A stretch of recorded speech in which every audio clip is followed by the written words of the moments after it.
ಇವತ್ತು ಜಂಟಿ ಅಧಿವೇಶನದಲ್ಲಿ ಕೇವಲ 30 ಸೆಕೆಂಡ್ಗಳ ಕಾಲ ಮಾತ್ರ ಭಾಷಣ ಮಾಡಿದೆ. ಅಲ್ಲಿಂದ ತೆರಳಿದಂಥ ರಾಜ್ಯಪಾಲರ ನಡೆಯನ್ನು ಖಂಡಿಸಿ ಕಾಂಗ್ರೆಸ್ ನಾಯಕರು ಇವತ್ತು ಆಕ್ರೋಶವನ್ನು ಹೊರಹಾಕ್ತಾರೆ, ಧಿಕ್ಕಾರವನ್ನು ಕೂಗ್ತಾರೆ.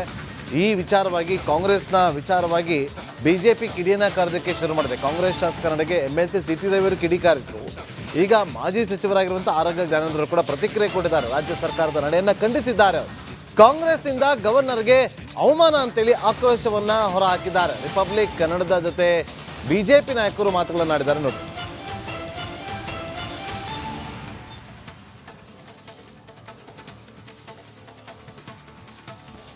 ನಮ್ಮ ಜೊತೆಗೆ ಮಾಜಿ ಗೃಹ ಸಚಿವರಾದಂತಹ ಆರೋಗ್ಯ ಜ್ಞಾನೇಂದ್ರ ಅವರು ಇದ್ದಾರೆ. ಅವ್ರ ಜೊತೆ ಮಾತಾಡ್ತಾ ಹೋಗ್ತೀನಿ. ಸರ್, ಇವತ್ತಿನ ಘಟನೆಯ ಬಗ್ಗೆ ತಾವು ಏನ್ ಹೇಳಕ್ ಬಯಸ್ತೀರಿ ಸರ್? ತೀವ್ರವಾಗಿ ಖಂಡಿಸ್ತೇನೆ. ಒಬ್ಬ ಶಾಸಕನಾಗಿ, ಪ್ರಜಾಪ್ರಭುತ್ವದಲ್ಲಿ ನಂಬಿಕೆ ಇರುವವನಾಗಿ, ವಿಶ್ವಾಸ ಇರೋವನಾಗಿ ಇವತ್ತಿನ ಕಾಂಗ್ರೆಸ್ಸಿನ ಕೃತ್ಯ ರಾಜ್ಯಪಾಲರ ಮೇಲೆ ಅಟ್ಯಾಕ್ ಮಾಡಲಿಕ್ಕೆ ಹೋಗಿರ್ತಕ್ಕಂಥದ್ದು, ಅವ್ರನ್ನ ಗೆರವು ಮಾಡಕ್ಕೆ ಹೋಗಿರ್ತಕ್ಕಂಥದ್ದು ಖಂಡಿತವಾಗೂ ನಾನು ಖಂಡಿಸ್ತೇನೆ. ಕಾಂಗ್ರೆಸ್ ಪಕ್ಷ ಪ್ರಜಾಪ್ರಭುತ್ವಕ್ಕೆ ಮಾಡಿರ್ತಕ್ಕಂಥ ಅಪಮಾನ, ಗವರ್ನರ್ ಸ್ಥಾನಕ್ಕೆ ಮಾಡಿರ್ತಕ್ಕಂಥ ಅಪಮಾನ. ಗವರ್ನರ್ ಏನ್ ತಪ್ಪು ಮಾಡಿದ್ದಾರೆ? ಬಂದಿದ್ದಾರೆ, ಭಾಷಣವನ್ನ 2 ಲೈನ್ ಓದಿದ್ದಾರೆ, ಕೊನೆ 2 ಲೈನ್ ಓದಿದ್ದಾರೆ, ಭಾಷಣವನ್ನು ಮಂಡನೆ ಮಾಡಿ ಹೋಗಿದ್ದಾರೆ. ಹಿಂದೆ 5 ಸಾರಿ ಈ ರೀತಿ ಆಗಿತ್ತು. ಖುರ್ಷಿದ್ ಆಲಂ ಖಾನ್ ಮತ್ತು ಇತರೆಯವರು ಇದ್ದಾಗ, ಯಡಿಯೂರಪ್ಪನವ್ರ ಸರ್ಕಾರ ಇದ್ದಾಗ ಹಾಗೆ ಮಾಡಿದ್ದಾರೆ. ಇವತ್ತು ಅದನ್ನೇ ಮಾಡಿದ್ದಾರೆ. ಹಿಂದೆ ಏನು ನಾವು ಗಲಾಟೆ ಮಾಡಿರಲಿಲ್ಲ ಆಡಳಿತ ಪಕ್ಷವಾಗಿ. ಇವತ್ತು ಆಡಳಿತ ಪಕ್ಷದವರು ಈ ರೀತಿ ಅವಮಾನ ಮಾಡುವಂತ ಕೆಲಸವನ್ನು ಮಾಡಿದ್ದಾರೆ. ಪ್ರಜಾತಂತ್ರ ವಿರೋಧಿಯಾಗಿರ್ತಕ್ಕಂಥ ಕೆಲಸ. ಮತ್ತು ಕಾಂಗ್ರೆಸ್ ತನ್ನ ವೈಫಲ್ಯತೆಯನ್ನ ಮುಚ್ಚಿಕೊಳ್ಳಲಿಕ್ಕೋಸ್ಕರ ಕೇಂದ್ರ ಸರ್ಕಾರದ ವಿರುದ್ಧ ದ್ವೇಷ ಭಾಷಣವನ್ನ ರಾಜ್ಯಪಾಲರ ಬಾಯಿಂದ ಮಾಡಿಸುವಂತಹ ಒಂದು ಕುತಂತ್ರವನ್ನ, ರಾಜಕೀಯ ಕುತಂತ್ರವನ್ನ ಏನು ಮಾಡ್ತಾ ಇದೆ. ಇದಕ್ಕೆ ರಾಜ್ಯಪಾಲರು ಅನುವು ಮಾಡಿಕೊಡದೇನೆ ಇವತ್ತು ಮಂಡನೆ ಮಾಡಿ ಹೊರಟೋಗಿದೆ. ಈಗ ನೀವು ರಾಜಕೀಯ ಕುತಂತ್ರ ಅಂತ ಇದ್ದೀರಿ, ಆದ್ರೆ ಸರ್ಕಾರದ ವಾದ ಏನಂತ ಹೇಳಿದ್ರೆ ಸಂವಿಧಾನದ 176ರ ವಿಧಿಯ ಪ್ರಕಾರ ರಾಜ್ಯಪಾಲರು ಕ್ಯಾಬಿನೆಟ್ ಸಿದ್ಧಪಡಿಸಿದಂತ ಭಾಷಣವನ್ನ ಓದಲೇಬೇಕು, ಇದು ಅವರ ಕರ್ತವ್ಯ, ಇಲ್ಲ ಅಂದ್ರೆ ಸಂವಿಧಾನಕ್ಕೆ ಮಾಡುವಂತ ಅಪಪ್ರಚಾರ ಅನ್ನುವಂತ ವಾದವನ್ನು ನೀಡ್ತಾ ಇದ್ದಾರೆ. ನೋಡಿ, ರಾಜ್ಯಪಾಲರು ಭಾಷಣಕ್ಕೆ ಬರದೇ ಇದ್ರೆ ತಪ್ಪಾಗ್ತದೆ. ನಿನ್ನೆಯಿಂದ ಚರ್ಚೆ ಆಗ್ತಾ ಇತ್ತು, ಇವತ್ತು ಬಂದಿದ್ದಾರೆ. ಹಿಂದೆಲ್ಲವೂ ಕೂಡ ಮೊದಲನೇ 2 ಲೈನು, ಕೊನೆ 2 ಲೈನನ್ನು ಓದಿ ಮಂಡನೆ ಮಾಡಿ ಹೋಗ್ತಾರೆ. ಆದ್ರಿಂದ ಏನ್ ತಪ್ಪಾಗಿದೆ ಏನು? ಹಾಗಾಗಿ ಸಂವಿಧಾನ ವಿರೋಧಿ ಅಲ್ಲ. ಅವ್ರು ಸುಮ್ಮನೆ ಅಪಪ್ರಚಾರ ಮಾಡ್ತಾ ಇದ್ದಾರೆ. ಸ್ವತಃ ಸಿದ್ದರಾಮಯ್ಯನವರೇ ಈ ಅಪಪ್ರಚಾರ ಮಾಡ್ತಾ ಇದ್ದಾರೆ. ಯಾಕೆಂದ್ರೆ ಅವ್ರದ್ದು, DK ಶಿವಕುಮಾರ್ ಅವರದ್ದು ಈ ಹೋರಾಟ ಶುರುವಾಗಿದೆ. ಅದರಲ್ಲಿ ಅದನ್ನ ರಕ್ಷಣೆ ಪಡಿಬೇಕು ಅನ್ನುವಂಥ ಕಾರಣಕ್ಕಾಗಿ, ಜನರ ಮನಸ್ಸನ್ನ ಬದಲಾಯಿಸಬೇಕು ಅನ್ನೋ ಕಾರಣಕ್ಕಾಗಿ ಈ ರೀತಿ ಅಪಪ್ರಚಾರವನ್ನ ಮಾಡ್ತಾ ಇದ್ದಾರೆ. ಒಬ್ಬ ರಾಜ್ಯಪಾಲರ ವಿರುದ್ಧ ಈ ರೀತಿ ಅಪಪ್ರಚಾರ ಮಾಡುವಂತ ತಪ್ಪಿಲ್ಲ. ಅಂದ್ರೆ ನಿಮ್ಮ ಪ್ರಕಾರ ರಾಜಕೀಯ ಇಕ್ಕಟ್ಟಿನಿಂದ ಈಗ ಸಾಂವಿಧಾನಿಕ ಬಿಕ್ಕಟ್ಟನ್ನು ಶುರು ಮಾಡ್ತಾ ಸರ್ಕಾರ? ಸಂವಿಧಾನದ ಬಿಕ್ಕಟ್ಟನ್ನ ಅವರು ಶುರು ಮಾಡಬೇಕು ಅಂತ ಮಾಡಿದ್ರು. ಆದ್ರೆ ರಾಜ್ಯಪಾಲರು ಬಂದು ಇವತ್ತು ಓದಿದ್ರಿಂದ ಸಂವಿಧಾನದ ಬಿಕ್ಕಟ್ಟು ಏನೂ ಇಲ್ಲ. ಕೇಂದ್ರ ಸರ್ಕಾರ ಮಾಡಿದಂತ ಅನ್ಯಾಯಗಳನ್ನ ನಾವು ಪ್ರಶ್ನೆ ಮಾಡಬಾರ್ದಾ ಅನ್ನುವಂತ ವಾದ ಇಡ್ತಾ ಇದ್ದಾರೆ. ಅನ್ಯಾಯ ಪ್ರಶ್ನೆ ಮಾಡಲಿಕ್ಕೆ ಬೇರೆ ಬೇರೆ ವೇದಿಕೆಗಳಿದ್ದಾವೆ. ಇವರು ನೀತಿ ಆಯೋಗಕ್ಕೆ ಸ್ವತಃ ಮುಖ್ಯಮಂತ್ರಿ ಹೋಗ್ತಾ ಇಲ್ಲ, GST ಕೌನ್ಸಿಲ್ಗೆ ಮುಖ್ಯಮಂತ್ರಿ ಹೋಗ್ತಾ ಇಲ್ಲ. ಅಲ್ಲಿ ಕೇಳುವಂತದನ್ನ ಇಲ್ಲೆಲ್ಲೋ ರಾಜ್ಯಪಾಲರ ಬಾಯಲ್ಲಿ ಹೇಳಿಸುವಂತ ಅವರಿಗೆ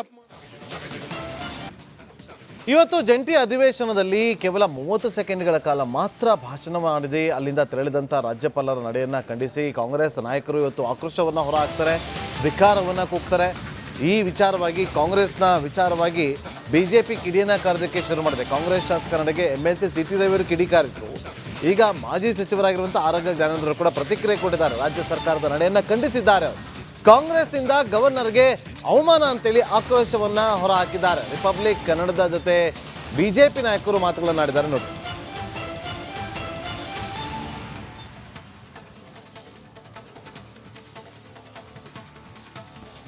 ನಮ್ಮ ಜೊತೆಗೆ ಮಾಜಿ ಗೃಹ ಸಚಿವರಾದಂತಹ ಆರೋಗ್ಯ ಜ್ಞಾನೇಂದ್ರ ಅವರು ಇದ್ದಾರೆ. ಅವ್ರ ಜೊತೆ ಮಾತಾಡ್ತಾ ಹೋಗ್ತೀನಿ. ಸರ್, ಇವತ್ತಿನ ಘಟನೆಯ ಬಗ್ಗೆ ತಾವು ಏನ್ ಹೇಳಕ್ ಬಯಸ್ತೀರಿ ಸರ್?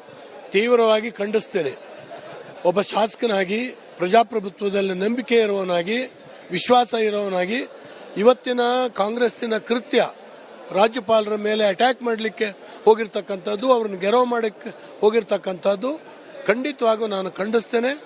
ಕಾಂಗ್ರೆಸ್ ಪಕ್ಷ ಪ್ರಜಾಪ್ರಭುತ್ವಕ್ಕೆ ಮಾಡಿರ್ತಕ್ಕಂಥ ಅಪಮಾನ, ಗವರ್ನರ್ ಸ್ಥಾನಕ್ಕೆ ಮಾಡಿರ್ತಕ್ಕಂಥ ಅಪಮಾನ. ಗವರ್ನರ್ ಏನ್ ತಪ್ಪು ಮಾಡಿದ್ದಾರೆ?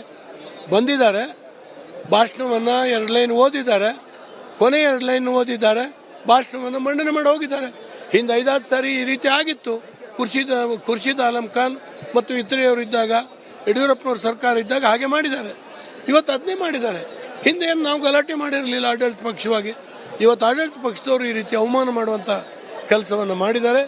ಪ್ರಜಾತಂತ್ರ ವಿರೋಧಿಯಾಗಿರ್ತಕ್ಕಂಥ ಕೆಲಸ ಮತ್ತು ಕಾಂಗ್ರೆಸ್ ತನ್ನ ವೈಫಲ್ಯತೆಯನ್ನ ಮುಚ್ಚಿಕೊಳ್ಳಲಿಕ್ಕೋಸ್ಕರ ಕೇಂದ್ರ ಸರ್ಕಾರದ ವಿರುದ್ಧ ದ್ವೇಷ ಭಾಷಣವನ್ನ ರಾಜ್ಯಪಾಲರ ಬಾಯಿಂದ ಮಾಡಿಸುವಂತಹ ಒಂದು ಕುತಂತ್ರವನ್ನ, ರಾಜಕೀಯ ಕುತಂತ್ರವನ್ನ ಏನು ಮಾಡ್ತಾ ಇದೆ, ಇದಕ್ಕೆ ರಾಜ್ಯಪಾಲರು ಅನುವು ಮಾಡಿಕೊಡದೇನೆ ಇವತ್ತು ಮಂಡನೆ ಮಾಡಿ ಹೊರಟೋಗಿದೆ. ಈಗ ನೀವು ರಾಜಕೀಯ ಕುತಂತ್ರ ಅಂತ ಇದ್ದೀರಿ, ಆದ್ರೆ ಸರ್ಕಾರದ ವಾದ ಏನಂತಂದು ಹೇಳಿದ್ರೆ ಸಂವಿಧಾನದ 176ರ ವಿಧಿಯ ಪ್ರಕಾರ ರಾಜ್ಯಪಾಲರು ಕ್ಯಾಬಿನೆಟ್ ಸಿದ್ಧಪಡಿಸಿದಂತ ಭಾಷಣವನ್ನ ಓದಲೇಬೇಕು, ಇದು ಅವರ ಕರ್ತವ್ಯ, ಇಲ್ಲ ಅಂದ್ರೆ ಸಂವಿಧಾನಕ್ಕೆ ಮಾಡುವಂತ ಅಪಪ್ರಚಾರ ಅನ್ನುವಂತ ವಾದವನ್ನು ನೀಡ್ತಾ ಇದ್ದಾರೆ. ನೋಡಿ,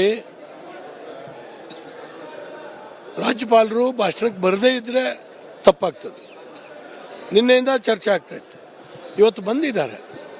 ಹಿಂದೆಲ್ಲವೂ ಕೂಡ ಮೊದಲನೇ 2 ಲೈನು ಕೊನೆ 2 ಲೈನನ್ನು ಓದಿ ಮಂಡನೆ ಮಾಡಿ ಹೋಗ್ತಾರೆ. ಆದ್ರಿಂದ ಏನು ತಪ್ಪಾಗಿದೆ ಏನು? ಹಾಗಾಗಿ ಸಂವಿಧಾನ ವಿರೋಧಿ ಅಲ್ಲ, ಅವ್ರು ಸುಮ್ಮನೆ ಅಪಪ್ರಚಾರ ಮಾಡ್ತಾ ಇದ್ದಾರೆ. ಸ್ವತಃ ಸಿದ್ದರಾಮಯ್ಯನವರೇ ಈ ಅಪಪ್ರಚಾರ ಮಾಡ್ತಾ ಇದ್ದಾರೆ. ಯಾಕೆಂದ್ರೆ ಅವ್ರದ್ದು ಡಿ.ಕೆ. ಶಿವಕುಮಾರ್ ಅವರದ್ದು ಈ ಹೋರಾಟ ಶುರುವಾಗಿದೆ. ಅದರಲ್ಲಿ ಅದನ್ನ ರಕ್ಷಣೆ ಪಡಿಬೇಕು ಅನ್ನುವಂಥ ಕಾರಣಕ್ಕಾಗಿ, ಜನರ ಮನಸ್ಸನ್ನ ಬದಲಾಯಿಸಬೇಕು ಅನ್ನೋ ಕಾರಣಕ್ಕಾಗಿ ಈ ರೀತಿ ಅಪಪ್ರಚಾರವನ್ನ ಮಾಡ್ತಾ ಇದ್ದಾರೆ. ಒಬ್ಬ ರಾಜ್ಯಪಾಲರ ವಿರುದ್ಧ ಈ ರೀತಿ ಅಪಪ್ರಚಾರ ಮಾಡುವಂತ ತಪ್ಪಿಲ್ಲ. ಅಂದ್ರೆ ನಿಮ್ ಪ್ರಕಾರ ರಾಜಕೀಯ ಇಕ್ಕಟ್ಟಿನಿಂದ ಈಗ ಸಾಂವಿಧಾನಿಕ ಬಿಕ್ಕಟ್ಟನ್ನು ಶುರು ಮಾಡ್ತಾ ಸರ್ಕಾರ? ಸಂವಿಧಾನದ ಬಿಕ್ಕಟ್ಟನ್ನ ಅವರು ಶುರು ಮಾಡಬೇಕು ಅಂತ ಮಾಡಿದ್ರು, ಆದ್ರೆ ರಾಜ್ಯಪಾಲರು ಬಂದು ಇವತ್ತು ಓದಿದ್ರಿಂದ ಸಂವಿಧಾನದ ಬಿಕ್ಕಟ್ಟು ಏನೂ ಇಲ್ಲ. ಕೇಂದ್ರ ಸರ್ಕಾರ ಮಾಡಿದಂತ ಅನ್ಯಾಯಗಳನ್ನ ನಾವು ಪ್ರಶ್ನೆ ಮಾಡಬಾರ್ದಾ ಅನ್ನುವಂತ ವಾದ ಇಡ್ತಾ ಇದ್ದಾರೆ. ಅನ್ಯಾಯ ಪ್ರಶ್ನೆ ಮಾಡಲಿಕ್ಕೆ ಬೇರೆ ಬೇರೆ ವೇದಿಕೆಗಳಿದ್ದಾವೆ. ಇವರು ನೀತಿ ಆಯೋಗಕ್ಕೆ ಸ್ವತಃ ಮುಖ್ಯಮಂತ್ರಿ ಹೋಗ್ತಾ ಇಲ್ಲ, GST ಕೌನ್ಸಿಲ್ಗೆ ಮುಖ್ಯಮಂತ್ರಿ ಹೋಗ್ತಾ ಇಲ್ಲ. ಅಲ್ಲಿ ಕೇಳುವಂತದನ್ನ ಇಲ್ಲೆಲ್ಲೋ ರಾಜ್ಯಪಾಲರ ಬಾಯಲ್ಲಿ ಹೇಳಿಸುವಂತ ಅವರಿಗೆ ಬರದೇ ಇದ್ರೆ ತಪ್ಪಾಗ್ತದೆ. ನಿನ್ನೆಯಿಂದ ಚರ್ಚೆ ಆಗ್ತಾ ಇತ್ತು, ಇವತ್ತು ಬಂದಿದ್ದಾರೆ. ಹಿಂದೆಲ್ಲವೂ ಕೂಡ ಮೊದಲನೇ 2 ಲೈನು ಕೊನೆ 2 ಲೈನನ್ನು ಓದಿ ಮಂಡನೆ ಮಾಡಿ ಹೋಗ್ತಾರೆ. ಆದ್ರಿಂದ ಏನು ತಪ್ಪಾಗಿದೆ ಏನು? ಹಾಗಾಗಿ ಸಂವಿಧಾನ ವಿರೋಧಿ ಅಲ್ಲ, ಅವ್ರು ಸುಮ್ಮನೆ ಅಪಪ್ರಚಾರ ಮಾಡ್ತಾ ಇದ್ದಾರೆ. ಸ್ವತಃ ಸಿದ್ದರಾಮಯ್ಯನವರೇ ಈ ಅಪಪ್ರಚಾರ ಮಾಡ್ತಾ ಇದ್ದಾರೆ. ಯಾಕೆಂದ್ರೆ ಅವ್ರದ್ದು ಡಿ.ಕೆ. ಶಿವಕುಮಾರ್ ಅವರದ್ದು ಈ ಹೋರಾಟ ಶುರುವಾಗಿದೆ. ಅದರಲ್ಲಿ ಅದನ್ನ ರಕ್ಷಣೆ ಪಡಿಬೇಕು ಅನ್ನುವಂಥ ಕಾರಣಕ್ಕಾಗಿ, ಜನರ ಮನಸ್ಸನ್ನ ಬದಲಾಯಿಸಬೇಕು ಅನ್ನೋ ಕಾರಣಕ್ಕಾಗಿ ಈ ರೀತಿ ಅಪಪ್ರಚಾರವನ್ನ ಮಾಡ್ತಾ ಇದ್ದಾರೆ.